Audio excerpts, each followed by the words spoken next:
দীর্ঘ ৬ বছর পর চীনের প্রেসিডেন্ট শি জিনপিং এর সঙ্গে মুখোমুখি বৈঠক করেছেন মার্কিন প্রেসিডেন্ট ডোনাল্ড ট্রাম্প। বৃহস্পতিবার দক্ষিণ কোরিয়ার বুসানে এ বৈঠকটি অনুষ্ঠিত হয়। বৈঠকের পর ট্রাম্প ঘোষণা করেন চীনের সঙ্গে ১ বছরের জন্য বাণিজ্য চুক্তি সম্পন্ন হয়েছে। এ চুক্তি স্বয়ংক্রিয়ভাবে নবায়ন হবে।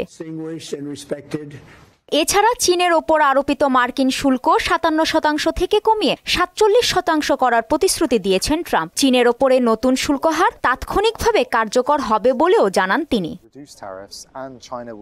একই সঙ্গে চীনা ফ্যান্টানিল পণ্যের ওপরও শুল্ক ১০% কমানো হচ্ছে। ট্রাম্প বলেন শি জিনপিং ফ্যান্টানিল পাচার বন্ধে কঠোরভাবে কাজ করবেন এবং সেই আস্থার ভিত্তিতেই শুল্ক কমানোর সিদ্ধান্ত নেওয়া হয়েছে।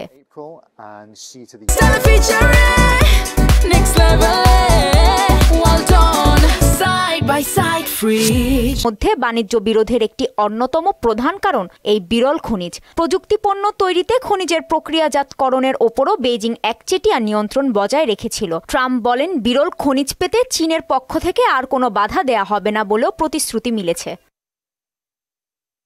এই বৈঠককে দারুণ সফল বর্ণনা করে ট্রাম্প আগামী বছরের এপ্রিলে চীন সফরের ঘোষণা দেন।